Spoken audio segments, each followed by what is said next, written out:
Namaste, good morning, good afternoon, and good evening, wherever you're watching us from. Welcome to a special session on Nepal Institute for International Cooperation and Engagement with Ms. Lisa Curtis.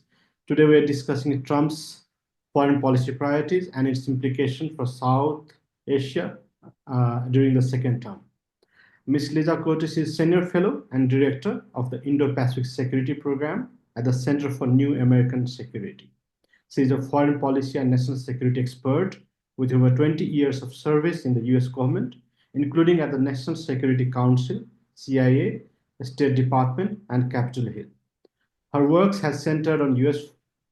foreign policy towards the Indo-Pacific and the South Asia, with a particular focus on U.S. India strategic relations, Quad, cooperation, counterterrorism strategy in South and Central Asia, and China's role in the region.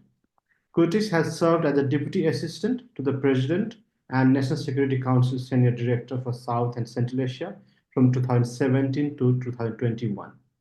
During her tenure at the NSC, she coordinated U.S. policy development and implementation of South Asia strategy approved by the President in 2017 and was a key contributor to the Indo-Pacific Strategic Framework, which included expanding Quad security cooperation. She coordinated policy designed to strengthen the U.S. India defense, diplomatic, and trade partnership, resulting into a widely recognized elevation of the relationship. She has also coordinated development of the U.S. strategy towards Central Asia and to include facilitating new partnership in Uzbekistan and Kazakhstan. She received the Secretary of Defense Medal for outstanding public service in December 2020 in recognition of her work at the NSC. From 2006 to 2017, Curtis was Senior Fellow at South Asia at the Heritage Foundation, where her responsibilities included research, writing, regular media appearances, and frequent congressional testimony. She also served as a professional staff member to the Senate Foreign Relations Committee, handling the South Asia portfolio for former chairman of the committee, Senator Richard Lugar, from 2003 to 2006. Before that, she worked as a senior advisor in the South Asia Bureau at the South Asia Department, where she developed and coordinated U.S. policy on India-Pakistan relations. In the late 1990s, she worked as a senior analyst on South Asia at the CIA, and from 1994 to 1998, she served as U.S. embassies in Pakistan and India. She has published commentaries in foreign affairs, foreign policy, the national interest, CNN.com, and several other media platforms. She currently is a board chair of Radio Free Europe, Radio Liberty, on the Leadership Council of Women in National Security, and a member of Council of Foreign Relations. She received her bachelor's in economics from Indiana University in December 1990. Ms. Curtis, welcome to today's discussion and very thankful for your time. Let me start with the first question on Quad. Under Trump's first term, the US and India saw deepening ties, especially with initiatives like 2+2 ministerial dialogue and defense agreements such as BECA, Basic Exchange and Cooperation Agreement. However, trade tension remained a sticking point. In the second term administration of Trump, do you foresee a continuation of the current momentum in defense and strategic cooperation with India? Or would trade dispute and domestic policy like America First complicate the partnership? How could the Quad alliance be further leveraged in this context? Well, first, let me say thank you, Dr. Jaiswal. It's a pleasure to see you again after meeting in Nepal last month. And it's a great pleasure to be here with you all speaking about these issues and the likely trajectory of the Trump foreign policy and how that might impact South Asia. So your first question was on India and the future of the U.S. India relationship. And I would say that the future of this relationship looks very good. I think if we look at the first Trump administration, there was certainly an elevation of U.S. India ties. The U.S. had removed critical technology controls on India, had elevated India to Strategic Trade Authorization 1 status, had authorized India to be the first non-NATO ally to receive armed drone technology. And you saw a lot of support from the Trump administration to India during its border crisis with China in 2020. There was tremendous cooperation during the COVID crisis between the U.S. and India. And of course, you had the personal relationship between President Trump and Prime Minister Modi, which really came out during the two events, the Howdy Modi event that took place in Houston, Texas in the fall of 2019. And then a few months later, Trump addressing a crowd of 100,000 Indians at a stadium in Ahmedabad in Gujarat, India. And I think this showcased the commonalities between the two leaders and the mutual respect that they have for each other. So I certainly expect this to continue. And the fact that one of the first foreign policy acts, maybe within the first hour of Secretary of State Rubio being confirmed, was to hold a quad meeting of the foreign ministers, is also an indication that India will be a very important part of the U.S. strategy in the Indo-Pacific. The quad was, of course, started under the Trump administration. It was revived after a 10-year hiatus in the fall of 2017. Of course, the Biden administration took that grouping and elevated it to the leader level. But I think what we see now is some continuity in that the Quad will continue to be a central part of the strategy of the Trump administration in this region. So I think all of these point to a very strong U.S.-India relationship over the next few years.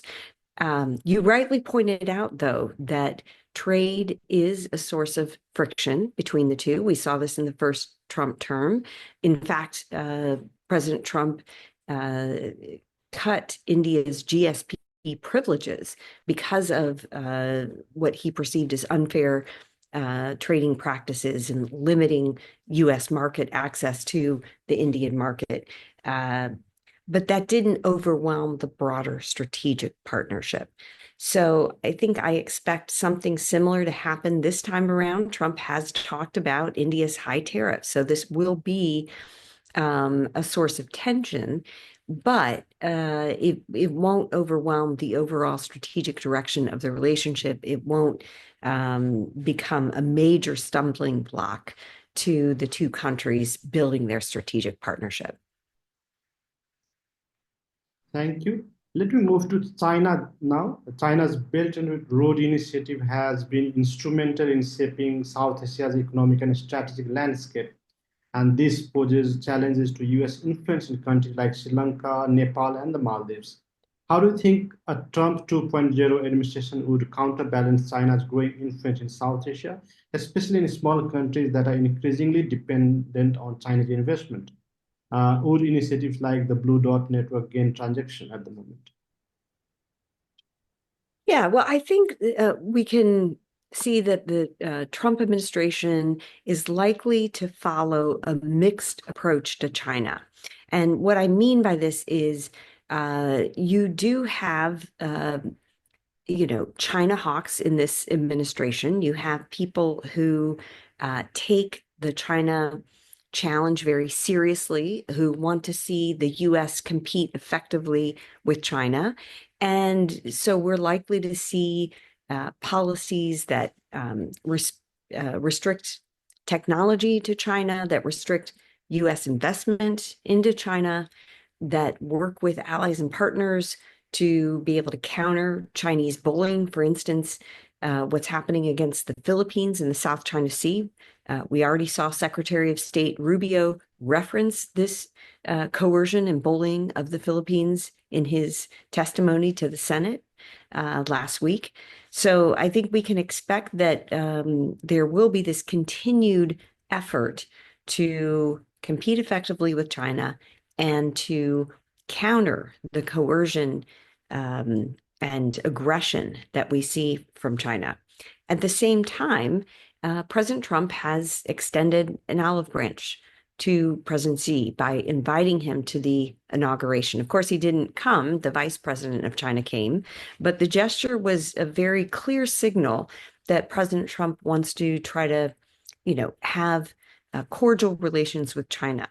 And he's going to be focused on trying to get a good trade deal with China. He did this in his first term. You had the phase one trade deal that the U.S. and China concluded in January 2020. So he has shown his interest in negotiating with China and trying to come to some kind of deal with China. So I think we can expect to see both of these trajectories happening at the same time when it comes to U.S.-China relations. Clearly, President Trump wants to avoid any conflict with China. He doesn't want to provoke any kind of crisis with China. But also, he's not going to bargain away Taiwan. I think there was speculation about this last summer when President Trump made comments about Taiwan being unfair when it came to semiconductors. But I think, again, this should be seen in light of him wanting a better deal with Taiwan in terms of getting more Taiwan investment into semiconductor factories in the United States. I don't think this should be taken as his unwillingness to defend Taiwan if Taiwan were to come under attack by China. So I think, we'll see a fairly nuanced approach to China, not any major changes from what we've seen over the last, 5-6 years, but also maybe a bit more effort by Trump to use his personal relationship with President Xi to effect some strategic changes in the relationship that are more positive. When it comes to South Asia, I think, the U.S. will be very focused on China's relationships in South Asia, whether it's with Nepal, Sri Lanka, Bangladesh, Pakistan.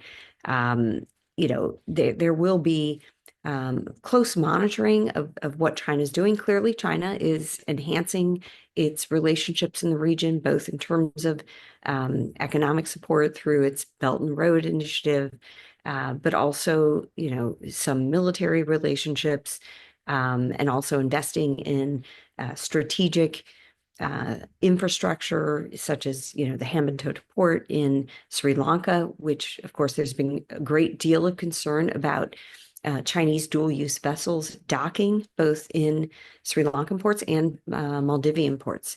So there will be attention to what's happening and an effort, to work together with India to ensure that India remains the dominant power in the Indian Ocean region.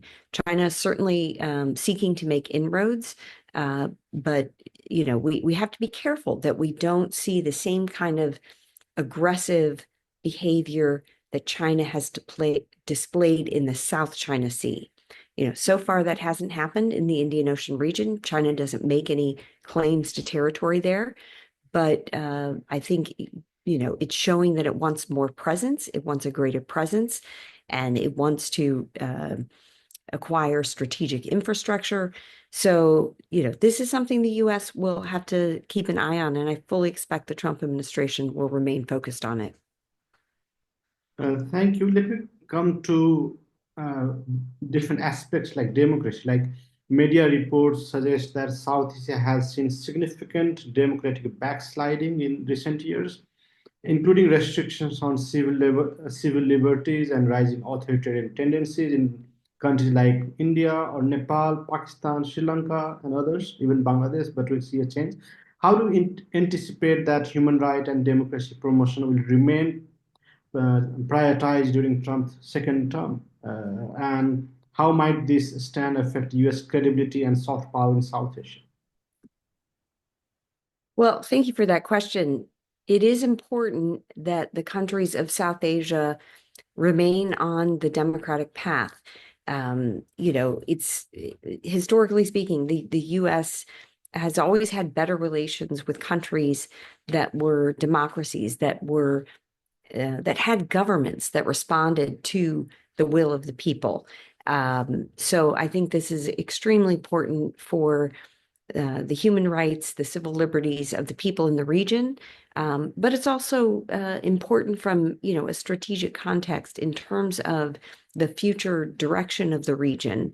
And, the fact that, there are elements that are trying to encourage more authoritarian governments in the region.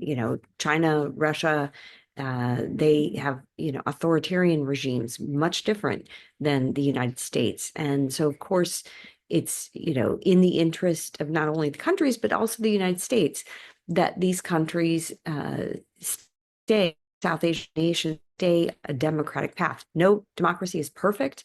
I don't think it's perfect anywhere, including in the United States, but it's more of a process, and seeing that process continue. Nepal is a great example. Nepal is, a young democracy. It's had some struggles. It's had the Maoist insurgency. It's had, a lot of turnover in governments over the last, 15 years or so. But still, it remains on that democratic path, continues to have competitive elections. And so it's in the U.S. interest to encourage that and to encourage continued economic development. And, the other countries of the region each has their own challenge, right? We look at Bangladesh, where you had an extremely authoritarian government in Sheikh Hasina. Was very corrupt and, was not allowing any space whatsoever for the opposition.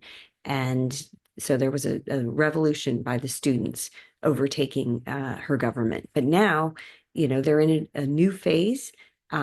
It's excuse me, it's going to be difficult for them to work through this phase where they are really, contemplating reforms, changes, potentially constitutional changes, and they're, eventually need to hold another election. But, it's in the U.S. interest to support Bangladesh through these changes, to help in any way that it can to facilitate the process. And that is exactly what the United States is doing. You talked about India. In India, I think, there has been some concern about the Hindutva ideology, and this being pushed in a way that was threatening the rights of the religious minorities, both Muslims and Christians. But I think we have seen, some changes there with, the BJP didn't win an outright majority in the last election. It's had to pay attention more to its coalition partners. And this, in a sense, has softened the press for the Hindutva ideology within the government. So I think we have seen some improvement in India over the last 9-10 months.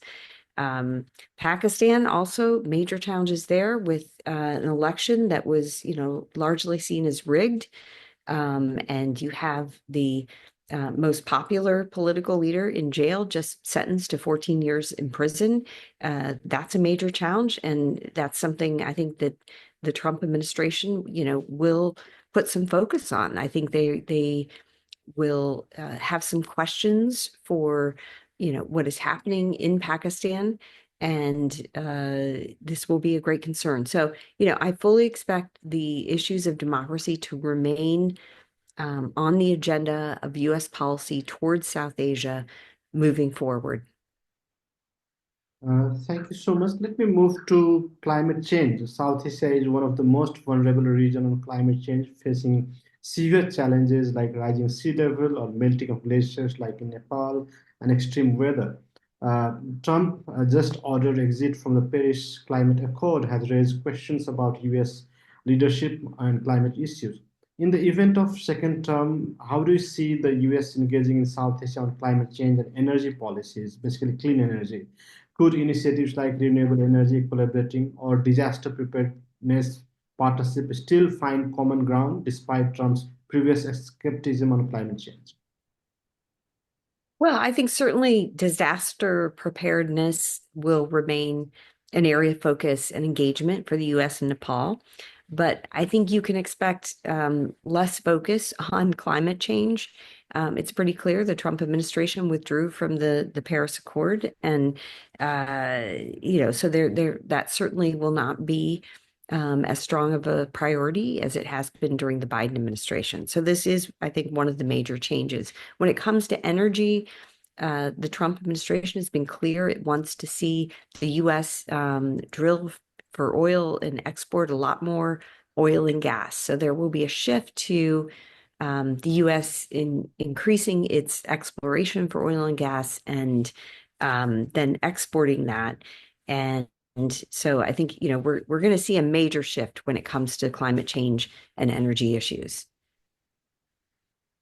Thank you. Let me come back to Nepal. Like small nations like Nepal often find themselves caught between great power competition and rivalries, including US-China competition.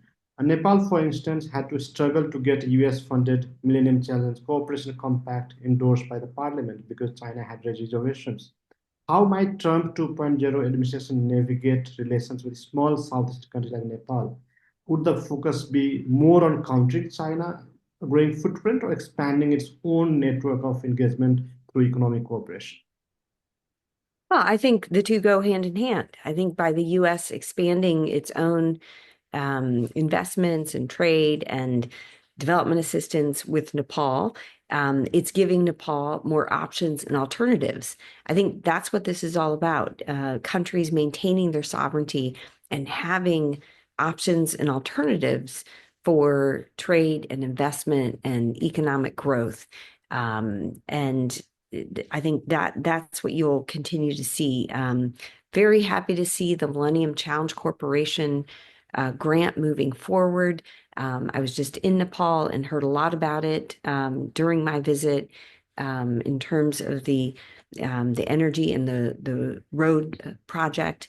This is very important, but I have to tell you, there were a lot of challenges, like you alluded to, in getting this passed in Nepal. The U.S. was really eager for this grant to move forward, but it was in Nepal where it stalled, where the parliament, for a long time refused to pass the grant, which was troubling because I think that that denies the people of Nepal the benefit of the assistance. So I was very happy to see that the parliament, eventually made the right decision, and now we have the MCC moving forward in Nepal because, of course, something very different happened in Sri Lanka.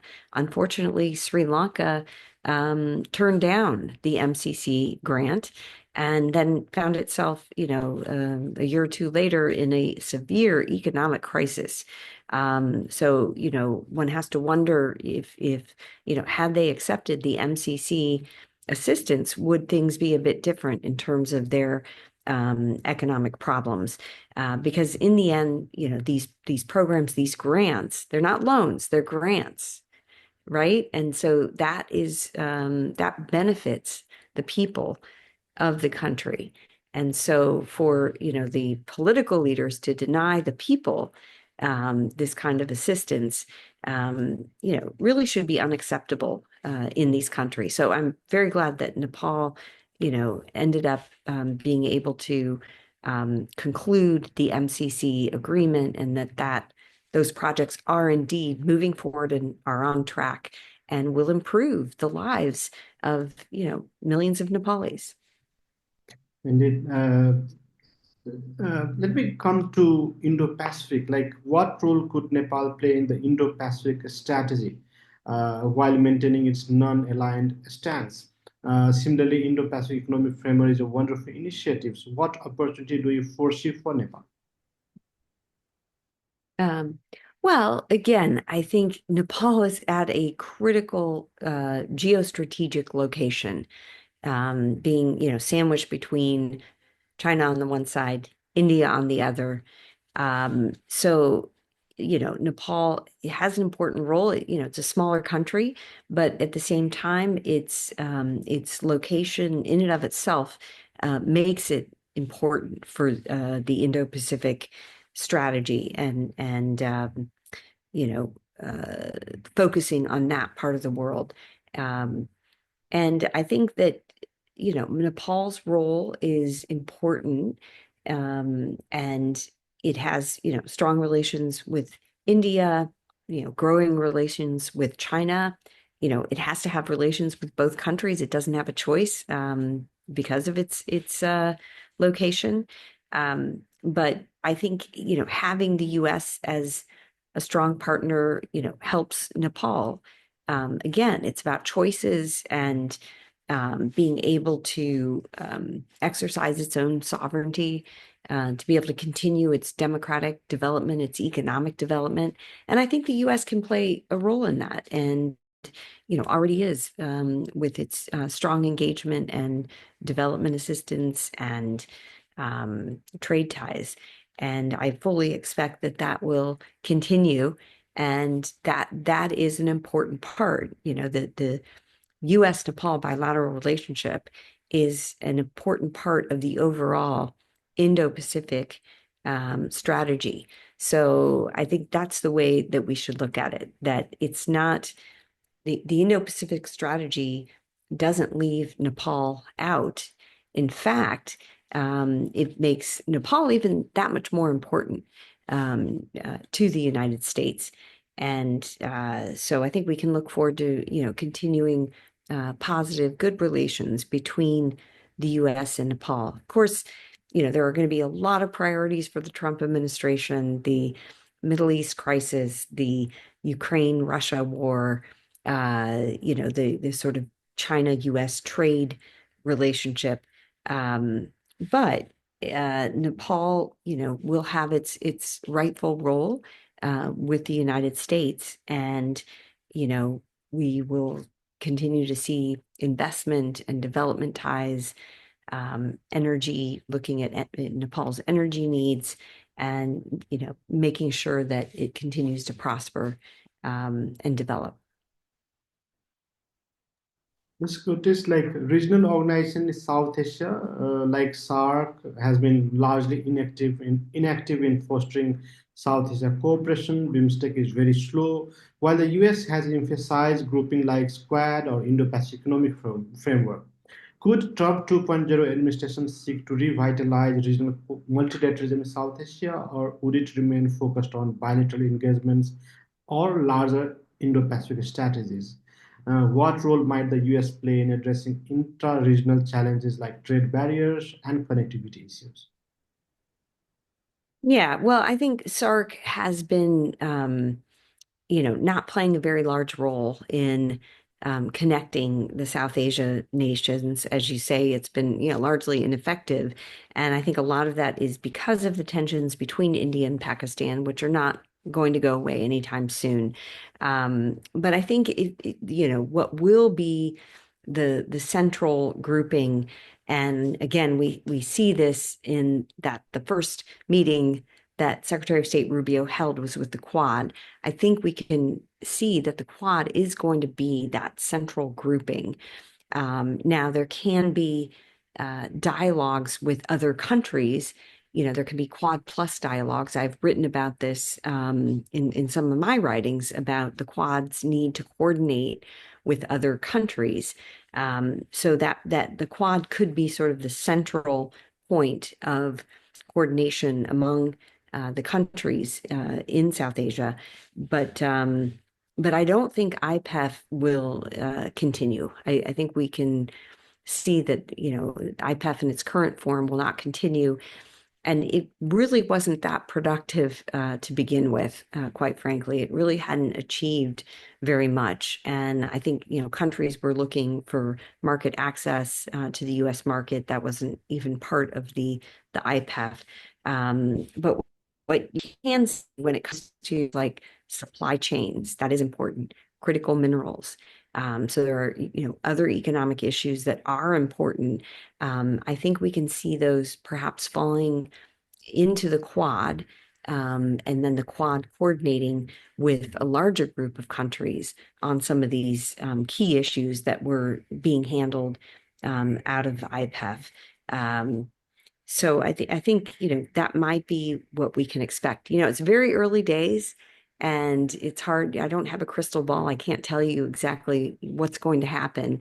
But I think if we look at some of the pointers, we can see that the Quad will play an important role. And even though the U.S. would like to see more connectivity throughout South Asia, it's challenging, it's difficult, and it probably will continue to happen, but more at maybe a bilateral or trilateral level. There has been cooperation between U.S. India and Nepal on some of these cross-border projects. So that kind of thing may happen. But in terms of the SARC and all 8 regional countries getting together to cooperate on something, I think that's very challenging at the moment. So I'm not holding out any strong hopes that that's going to happen in the near future. Thank you. Let's move to Afghanistan briefly. Trump's first term saw the negotiation of the U.S. Taliban agreement, setting the stage for U.S. withdrawal from Afghanistan. The subsequent Biden administration faced widespread criticism for the chaotic withdrawal. How might Trump's engagement with Afghanistan matter? Like, would his administration prioritize stabilizing Afghanistan through regional cooperation involving India and Pakistan, or would it scale back further, leaving the region to manage on its own? Well, I think the incoming Trump administration is, very skeptical of the Taliban.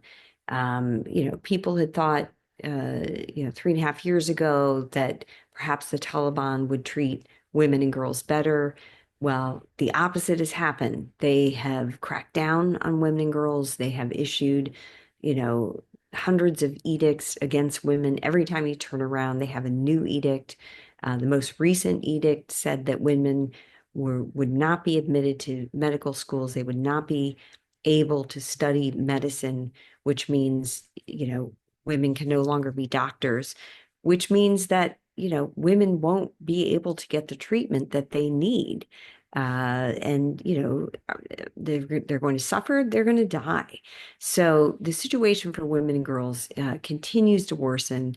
And that is preventing any kind of normalization with the Taliban.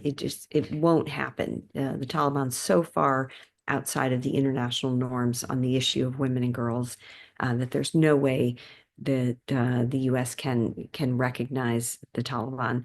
And the second issue is terrorism.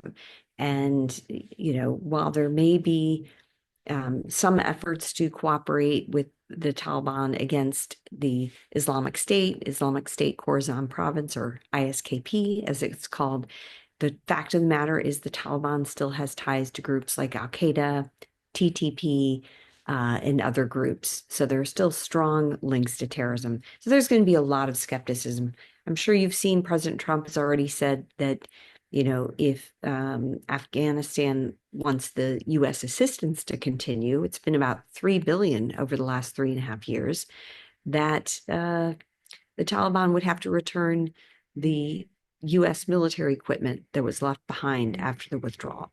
And I think that's going to be very difficult. So I think what that tells me is that U.S. assistance to Afghanistan is likely to decrease under a Trump administration. And I think that the biggest issue right now is the fact that the Trump administration has put a pause on the refugee resettlement program. There is a pause, a 90-day pause. They're reviewing these efforts, and this has frustrated many Afghans who were trying to come to the U.S. to resettle to the U.S. These are people that have assisted the U.S. in its mission over the last 20 years, people whose lives are at danger under Taliban rule. So this is something that has really alarmed and caused a lot of distress among Afghans who are trying to resettle in the United States. Ms. Curtis, we hardly have 5 to 7 minutes. Let me take the last question. The Russia-Ukraine war has shifted geopolitical priorities, with India's neutral stance reflecting its dependence on Russia's defense supplies and energy. How might Trump's second term approach the balancing act of maintaining a strong tie with India while maintaining the geopolitical fallout of its Russian connections? Could this affect U.S. defense cooperation and strategic alignment with India? Well, of course, several Indian companies have been sanctioned for supporting, dual use technology exports to Russia. This is something that happened under the Biden administration. I don't expect that those sanctions will be reversed until the companies stop exporting these items. So again, this could be a source of friction between the United States and India. But we have to see where the Russia-Ukraine war goes, because this is something that President Trump was very clear when he campaigned that he, wanted to see an end to the war. He was willing to, put his good offices forward in trying to end the war. And he tweeted yesterday about this. He, uh, made it clear that Russia's economy is suffering, that Russia's military is suffering because of this war, and that there was an opportunity for Russia to end the war. But if Russia was not interested in that, that the sanctions, would continue. So I think this surprised maybe many people, because I think people worried that President Trump might immediately withdraw support to Ukraine, and completely take Russia's side, but that's not really what's happening. I think there's going to be an approach there that is careful, and that ensures that if the war can end, that it will do so in a way that Russia won't invade Ukraine again in another couple of years. Because that's the fear. If there are no security guarantees given to Ukraine and nothing to deter Russia from doing this again, we would just be in the same position a few years down the road. So the way this war ends has to be done in a way that would prevent any such thing from happening in the future. So that will all impact, I think, the U.S. policies toward India and its continued neutrality toward the war and continued energy and military ties to Russia. So I think we have to wait and see how this all plays out. Thank you, Ms. Curtis. Here we come to the end of the session. It was a pleasure talking to you. Hope to see you back to Trump's second administration and hope to see you in Kathmandu in real. Thank you so much. Have a nice day. Well, thank you so much. It was a pleasure. Thank you.